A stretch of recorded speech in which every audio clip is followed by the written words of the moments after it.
reflections began to materialize in the room, their mocking laughter growing louder. One by one, distorted doppelgangers of the gang emerged, their grotesque features exaggerating the group's every move. "This is too weird," Shaggy yelled, dodging a swipe from his reflection. Fred and Daphne used their flashlights to push the figures back, but they kept returning, more persistent with each attack. Velma, her fingers flying across the controls, shouted, "I need more time! Keep them away from the console!" Finally, Velma found the projector's power source, an intricate crystal emitting a pulsing light. "This is it," she exclaimed. "If we remove the crystal, the system will shut down." Fred nodded, moving to help her as Daphne and Scooby held the reflections at bay. With a firm tug, Velma removed the crystal, and the projector's hum ceased. The reflections let out an unearthly wail before dissolving into wisps of light. The room fell silent, the oppressive atmosphere lifting instantly. "We did it!" Fred said, his voice filled with relief.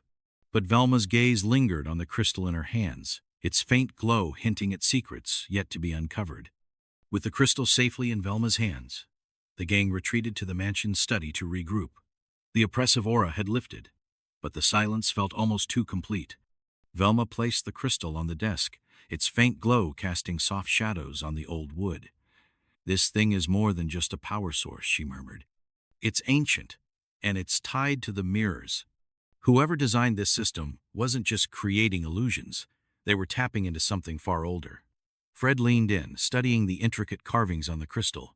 "Could it have something to do with the artisan who made the mirrors?" he asked. Velma nodded, deep in thought. Daphne flipped through a leather-bound journal she'd found earlier, its pages filled with sketches of the mansion and cryptic notes. "This belonged to the original owner," she said, her voice tinged with unease.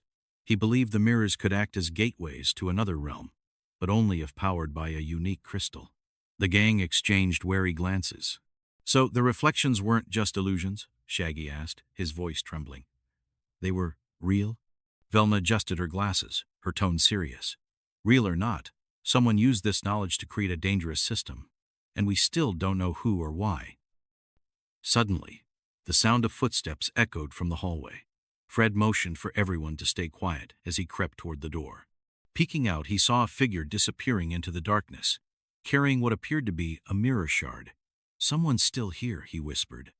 The gang quickly followed, their flashlights cutting through the shadows. They tracked the figure to the attic, a dusty, maze-like space filled with forgotten relics. "Be careful," Fred cautioned. "Whoever this is, they've gone to great lengths to keep this secret."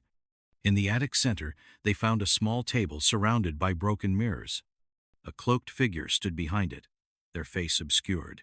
"You shouldn't have meddled," the figure said, their voice low and distorted. Fred stepped forward, his stance firm. "Who are you, and why are you doing this?" The figure laughed, a chilling sound that echoed in the confined space. "This mansion's power belongs to me.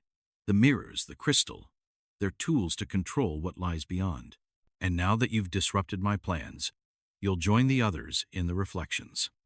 The figure lunged toward the crystal on the table, but Velma acted quickly, shining her flashlight directly at them. The cloaked figure recoiled, their form flickering like an unstable image. "They're another projection," Velma exclaimed. Daphne moved swiftly, knocking over the table and scattering the broken mirrors. As the shards hit the ground, the figure let out a distorted scream before vanishing entirely. "They must have been controlling everything from here," Fred said, examining the remnants of the setup. Velma picked up a journal left behind, its pages filled with strange symbols. "This isn't over," she said. "Whoever they are, they'll be back for the crystal." The gang reconvened in the study, their nerves frayed but their resolve stronger than ever. Velma flipped through the journal left behind by the cloaked figure, her brow furrowing as she deciphered its cryptic symbols. "This isn't just a record of the mansion's history," she said, her voice tinged with urgency. "It's a manual for controlling the reflections. These symbols describe how to summon them, how to trap them, and—" she hesitated, her voice dropping, "how to unleash them completely." Fred's jaw tightened as he leaned over the journal. "We need to destroy this before it falls into the wrong hands." Daphne's gaze shifted to the crystal on the desk, its faint glow pulsing rhythmically. "What if destroying the journal isn't enough?" she asked. The crystal is still here, and we don't know its full power. Velma nodded, her fingers tracing the crystal's intricate carvings. You're right. If the crystal truly is a key to another realm, destroying it might sever the connection for good. But doing so could also release whatever energy it's holding back. Shaggy, who had been nervously pacing, stopped mid-step. Release? Like what kind of release? He stammered. Scooby whimpered, hiding behind his friend. Fred stood and addressed the group. We'll secure the crystal first, then decide on the safest course of action. Velma, keep studying the journal. Daphne and I will search the mansion for any remaining clues or equipment. Shaggy and Scooby, stay here and keep an eye on the crystal. Shaggy groaned. Why do we always get the creepy jobs? But a stern look from Fred silenced further complaints. As the group split up, the study grew eerily quiet, the air heavy with anticipation. Shaggy and Scooby exchanged uneasy glances, their flashlights clutched tightly. Meanwhile, Fred and Daphne's search led them to the grand hall, where they discovered a hidden panel behind one of the mirrors. Inside was a small alcove containing what appeared to be a transmitter. This must have been part of the cloaked figure's setup, Daphne said, examining the device. It's designed to amplify the crystal's energy and project it through the mirrors. Fred frowned, dismantling the transmitter piece by piece. We'll disable this, but we still need to ensure the crystal itself is neutralized. Back in the study, Shaggy and Scooby's anxiety grew as the crystal's glow intensified. Raggy? It's looking weird, Scooby whimpered. Shaggy nodded, backing away. Yeah, like really weird. Suddenly, the crystal emitted a sharp pulse of light, and the mirrors in the study began to ripple. Shaggy and Scooby froze as a reflection emerged from one of the larger mirrors. Unlike the twisted figures from before, this one was calm, almost regal, its translucent form shimmering with an otherworldly glow. You must destroy the crystal, it said, its voice echoing unnaturally. If it remains, your world will fall. The gang stared in stunned silence as the reflection's otherworldly form hovered before them. Its shimmering outline pulsed with energy, and its voice echoed. The crystal is a gateway. Destroy it, and the link between worlds will be severed. Velma stepped forward cautiously, her scientific curiosity battling with a growing unease. If we destroy it, will there be consequences for your realm? She asked.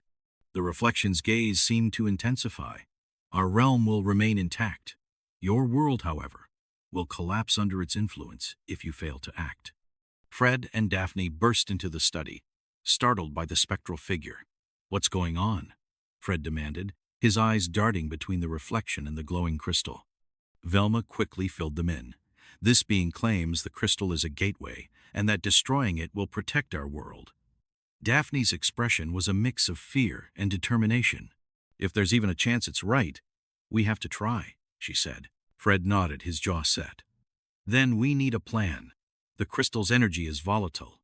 We can't just smash it. Velma turned to the journal, flipping through its pages until she found a passage describing how to neutralize the crystal's energy. We'll need to create a containment field, she explained. If we channel the energy into the mirrors, they should absorb the excess and collapse the connection safely. Fred sprang into action, assigning roles. Daphne, help Velma set up the containment field.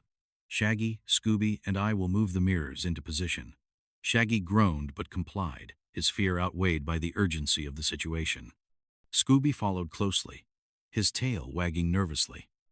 As the gang worked, the crystal's glow grew brighter, its pulses sending faint tremors through the mansion.